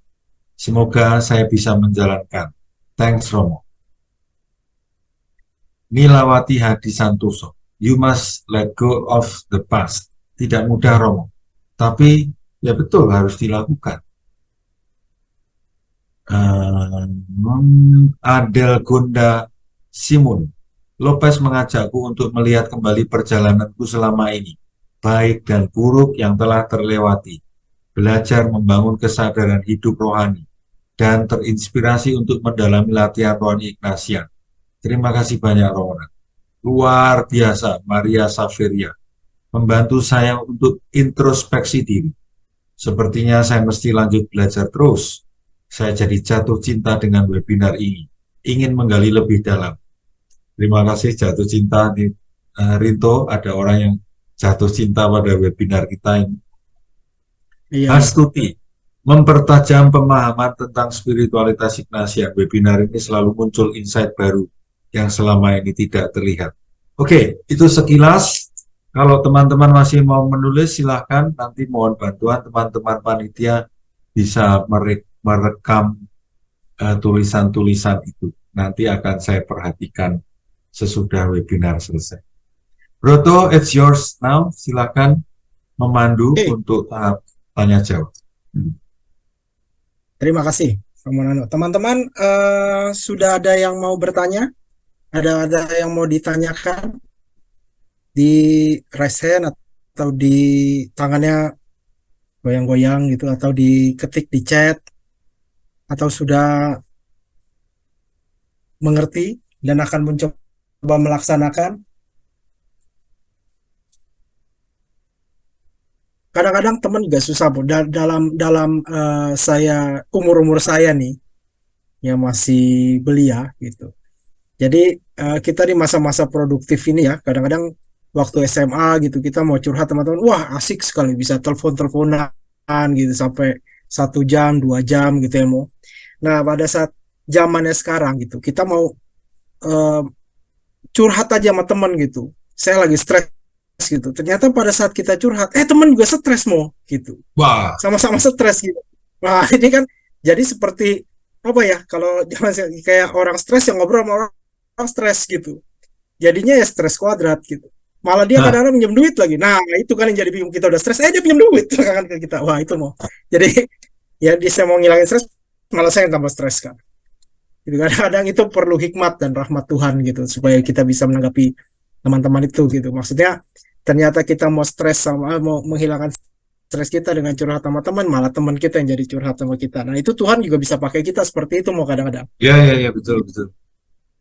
Ya, ketemu teman sama-sama stres, saling curhat stres sih enggak apa-apa, asal jangan stres ketemu stres terus melakukan hal-hal yang nggak diinginkan gitu. Biasanya kita terjebaknya di situ kan. Stres ketemu stres, nekat melakukan sesuatu untuk keluar dari stresnya itu. Nah, kadang-kadang terjadi seperti itu. Ya. Tapi Tapi karena saya tapi yang sudah menarik belajar. adalah yaitu ya ketika kita stres atau begini, keuntungan punya teman baik adalah ya kita bisa ada seseorang yang kita datengin terus kita cerita. Makin banyak teman tentu makin menyenangkan karena selalu ada orang lain tempat kita datang dan bercerita. Asalkan dari pengalaman saya nih, asalkan saya sendiri juga mau membuka diri kalau ada orang yang ada teman yang datang dan stres gitu. Iya. Romo nih ada yang tanya nih dari Ria Romo. Di sini ada Oke, Romo, saya bertanya, apa yang harus saya lakukan ketika cucu saya berkata saya tidak punya teman? yang tidak punya teman sih siapa? Cucunya atau Cucu, neneknya? cucu, Oh, cucu mungkin ini harus dicek dulu ya, cucunya umur berapa nih? 3 tahun, 5 tahun, 17 tahun? ayo Buria umur berapa Buria? Mungkin kalau masih balita mungkin belum bisa ngomong. Kalau misalkan Iya kan? umurnya udah 18 tahun ya benar juga. Buria bisa Kita dikonfirmasi? kita tidak mudah nih menjawabnya karena em, usia cucu akan menentukan tanggapan kita kan. Iya betul. Atau cucunya seumur saya gitu? Wah, Oh itu 13 tahun nih, 13 tahun 13 ya. tahun. 13 tahun, 13 tahun. Nah, sebagai nenek yang baik, tentunya dia juga, Ria mengenal cucumu dengan baik ya. Saya harap tuh. Em, yang paling yang paling penting itu mencermati cucumu, cucu Anda itu kira-kira orangnya kayak apa? Eh, Pelitkah? Omongannya gimana? Sikap hariannya kayak apa? Pasti ada sebabnya. Kalau kalau seorang cucu mengatakan nggak punya teman itu pasti ada sebabnya. Maka sebagai oma, nenek, mencoba menganalisis gitu. Kira-kira cucunya kena apa ya kok nggak punya teman gitu. Saya tidak bisa menjawab dengan praktis gitu. Yang bisa saya katakan adalah cobalah temukan dulu sebab-sebabnya. Kira-kira kok dia nggak punya teman tuh apa? Karena apa? Oke. Buria, apakah sudah terjawab? Buria yang mana ya? Cara mencari. Cara mencari apa Cara nih mencarinya. penyebabnya?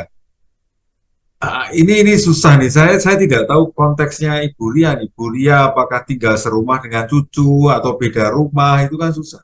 Intinya ibu mengenali ya oke apa kalau serumah tentu saja lebih mudah itu. Coba kenali cucumu. Orangnya anaknya introvert atau ekstrovert, pemalu atau percaya diri. Kalau dia omongnya kayak apa, caranya ngomong gimana, apa yang dia omongkan. Ya dari pengamatan sehari-harinya dicek gitu, dicermati, lalu kira-kira disimpulkan, kira-kira apa nih yang menyebabkan si cucu ini tidak bisa punya teman. Menurut saya tugasnya itu ya. Yang kedua, ya coba ceritakan pada orang tuanya si cucu ya. Ini tanggapan saya untuk nenek-nenek ini. Wahai nenek-nenek, wahai kakek-kakek, tanggung jawab utama pendidikan anak adalah bapak dan ibunya. Saya adalah orang yang beraliran, upayakan anak itu tinggal bersama bapak ibunya, mengalami sakit dan sehat bersama ibu bapaknya.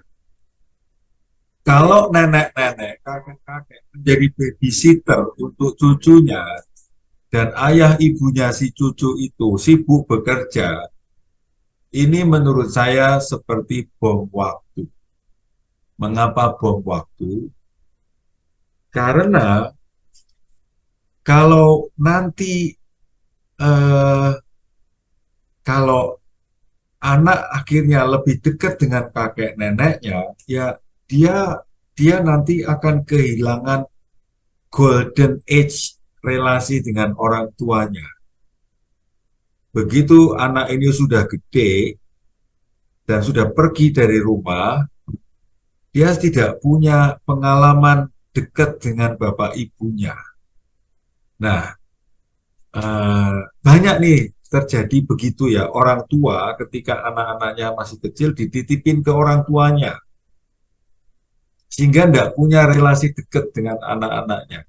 Ketika orang tua ini sudah mendekati pensiun, banyak di rumah, anak-anaknya udah pada kuliah, pergi, gitu.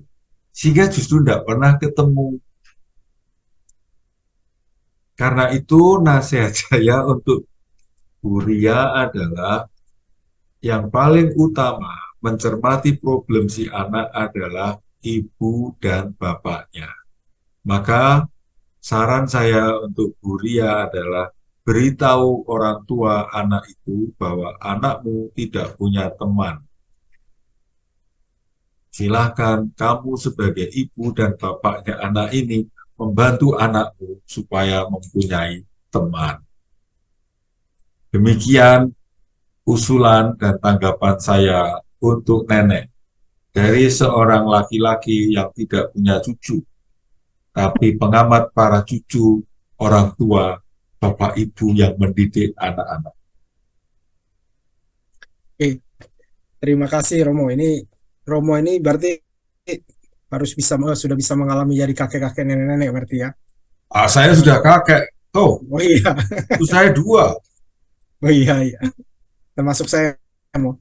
Mo ini ada lagi pertanyaan Mo dari Rita nih. Ini mungkin ini ada pertanyaannya seperti Romo. Kalau memilih sesuatu yang tidak bisa dicoba-coba dulu seperti sekolah anak, pro dan kontra sama-sama bobotnya.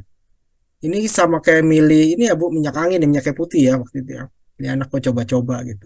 Nah ini Ya maksudnya apa menurut ya, Romo kalau memilih menurut saya pro dan kontranya harus dicari sampai angka perbandingan 51 dan 49. Sekolah ini akhirnya di prosentase nilainya adalah 51, yang ini 49. Nah, lalu pilih 51 ini. Ya, sesuatu yang tidak bisa dicoba-coba seperti sekolah anak. Nah, sekolah anak nih ada misalnya yayasan ini, yayasan itu. Nah, dicek sampai sedetail-detailnya, unsur-unsurnya sama dicek. Nah, akhirnya saya kira akan ada yang lebih, menurut Anda, bukan survei umum ya, menurut Anda, oh oke, yayasan ini lebih baik sedikit daripada yang ini. Nah, pilih. Jadi ketika kita menghadapi dua pilihan yang kurang lebih sama, menurut saya, dua hal yang mirip-mirip ini harus diupayakan. Kita bisa melihat yang satu berangka 51, yang satu berangka 49.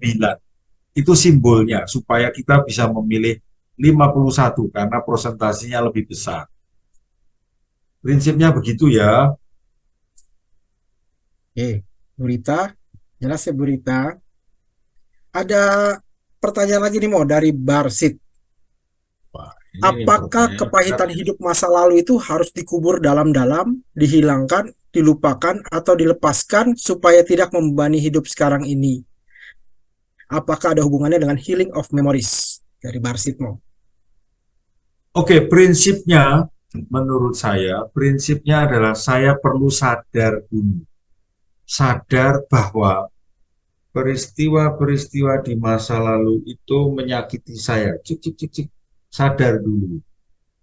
Kalau sudah sadar, lalu barulah bisa bergeser ke tahap, oke, saya berupaya melepaskan itu, melupakan itu. Yang ketiga, ya, ada satu tadi sadar dulu, peristiwanya dulu kayak apa. Dua, kalau sudah sadar baru bisa mulai melepaskan. Yang ketiga adalah terus-menerus mencermati ya, dampak negatif dari peristiwa masa lalu itu. Dampaknya. Contoh dampaknya itu apa? Contohnya, dulu saya sering dimarahi, terus gitu. Dampaknya pasti ada lah. Saya menjadi minder, saya tidak berani bertanya, saya tidak berani berinisiatif itu. Nah, ini dampak. Tidak berani bertanya, tidak berani berinisiatif, ini dampak. Nah, ketika sekarang saya berada dalam situasi, lalu saya tidak berani usul, tidak berani berinisiatif, ini yang harus dilawan. Saya harus berani usul, saya berinisiatif, gitu. Itu ya, Mas Barsito. Oke Romo, terima kasih. Ini teman-teman saya lihat di sini nggak ada lagi yang bertanya ya. Luar biasa ya pemaparan Romo hari ini ya. Waduh, walaupun panas gitu ya, dengan pemaparan Romo seperti AC nih, AC 50 PK gitu. Jadi sejuk kita gitu. Jadi Dasar kita bisa kontraktor beraktivitas. lah, omongannya bangunan lu. Ya dong, Mo, sekali promosi. Banyak kita banyak metode yang Romo sudah jelaskan tadi ya. Kita bisa hidup belajar terus belajar dan tetap bergantung pada Tuhan Yesus dalam setiap keputusan yang kita ambil. Forgive to forget, give to get. Waduh, itu luar biasa itu. Yang terakhir Romo itu ciamik bener, Mo. Mantap. Oke, teman-teman, semua pertanyaan-pertanyaan sudah terjawab ya dengan Romo ya. Jadi teman-teman yang bertanya tadi merasa aman kalau ada yang nggak bisa dijawab Romo, berarti kan nggak buat webinar seperti Romo ya, Romo. Romo mau yang jadi pesertanya nanti.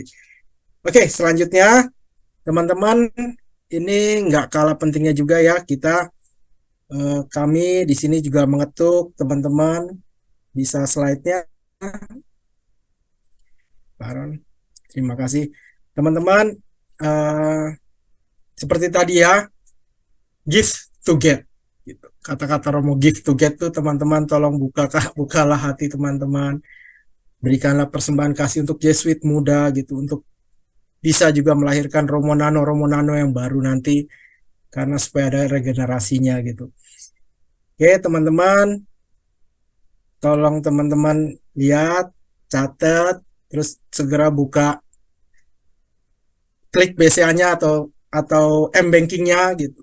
Dan kita tidak akan bergeser slide ini sebelum ada celing dari panitia nih. Nanti tolong panitia tolong kasih tahu ya kalau ada bunyi celing itu baru kita geser. Kok udah ada bunyi tuh? Oke, udah ada bunyi ya, Mo. Ternyata mau katanya, Mo. Udah, celing, lanjut. Iya, udah celing kita lanjut. Oke, ini teman-teman tadi yang Romo Nano sudah beritahukan di awal bahwa kita ini kan repetisi 8 itu yang terakhir. Tapi ini bukan berakhir gitu. Masih ada lanjutannya dari seri Lopez kita ya. Itu seri Lopez 3, 2 sesi. 31 Oktober 2023 dan 7 November 2023. Ini juga tolong dicatat, di screenshot gitu. Kita tetap di hari Selasa ya, jam 19.30. Itu ternyata cuma sampai jam 9 ya. Saya pikir jam setengah sampai 10. jam 9. Waduh, sorry teman-teman nih, saya ngelantur ngomongnya nih. Nggak apa-apa, Mau. Biasanya juga begitu nanti. Kita akan molor. Kan ada lemburnya nanti. Ada lemburnya ya, kerjaan lagi nih. Oke, itu yang seri Lopez 3. Temanya Lopez dan aku. Itu belajar dari Lopez. Teman-teman, 2 sesi ini luar biasa ya. Kita cuma dikasih 2 sesi. Tadi 8 sesi itu cukup menarik kita. Ini cuma 2 sesi. Berarti ini 2 sesinya cukup menarik. Akan jadi lebih padat, lebih menarik dan lebih mengena. Saya yakin itu semua teman-teman ya. Oke, lanjut. Dah. Wah, persembahan kasih lagi teman-teman. Jangan lupa ini kode ya. Jangan lupa teman-teman ya udah ini kode ini. Iya, ini kode nih Romo. Give to get ya. Ingat teman-teman itu ya. Nah, yang kedua pertemuan kita selanjutnya setelah itu adalah seri Advent. Seri Advent nanti ada 4 sesi sebelum kita Natalan nanti mungkin ada yang ada waktunya gitu. Kita akan mengikuti 4 sesi di hari Selasa juga dari tanggal 28 November, 5, 12 dan 19 Desember. Teman-teman stay tune terus di setiap hari Selasa jam 19.30 sampai jam 9. Nanti juga akan ketemu saya lagi kalau misalnya teman-teman bosan. Tapi jangan kabur ya, ingat ya teman-teman, saya cuma bercanda di sini. Jadi tetap aja kita bertemu lagi nanti ya, jangan kapok-kapok dengan saya MC-nya nanti. Karena saya cuma sendirian nih yang lelaki, yang lainnya perempuan gitu. Iya lu, Ya. Oke? saya juga laki-laki tuh. Oh iya, karena ya saya nemenin Romo jadinya. Yo, sip. Oke, lanjut. Teman-teman, karena sudah selesai. Oke, teman-teman, mari kita tutup pertemuan kita ini dengan doa penutup kita, dan terakhir saya minta tolong Romo untuk memberkati kita semua di sini ya, Mo. Siap. Teman-teman, mari kita buka dengan tanda kemenangan kita dalam nama Bapa dan Putra dan Roh Kudus. Amin. Amin. Ya Bapa yang Maha Baik, banyak yang sudah kami peroleh melalui pembelajaran bersama mengenai karya tangan kasih-Mu kepada Santo Ignatius dan para pengikutnya. Kami mengucap syukur kepadamu karena melalui karya mereka, keadilan diperjuangkan. Mereka yang miskin dan terpuruk ditolong dan dibela. Orang muda diberi pendidikan, hati yang kering disegarkan, keluarga dipulihkan, dan yang terutama kemuliaan serta kasih-Mu makin diwujudkan dalam kehidupan konkret. Mulai saat ini, jadikanlah kami semakin terampil dalam menjalankan diskresi, eleksi, aksi, konfirmasi, serta refleksi yang telah diajarkan oleh Santo Ignatius. Buatlah kami selalu mampu menjumpai-Mu ya Allah secara personal. Bimbinglah kami dalam hidup bersama dalam keluarga maupun dalam komunitas, di mana keselamatan dan kesejahteraan orang lain menjadi prioritasnya. Ya Bapa, malam ini kami akan kembali ke dalam keluarga dan rumah kami masing-masing. Berkatilah kami semua, berkatilah pula Romo Nano beserta komunitasnya. Berkatilah negara, rakyat dan gereja kami. Terpujilah Engkau ya Allah Tritunggal yang Maha Kudus untuk selama-lamanya. Teman-teman panitia dan teman-teman peserta webinar yang terkasih, kita sekalian, orang-orang yang kita sayangi, keluarga kita, senantiasa dibimbing, diberkati, dilindungi Allah yang Maha Kuasa. Dalam nama Bapa dan Putra dan Roh Kudus. Amin. Amin. Terima kasih banyak ya Rinto, teman-teman panitia, teman-teman peserta semuanya. Terima kasih banyak. Sampai ketemu di webinar berikutnya. Terima kasih Romo. Terima kasih Batur. Romo.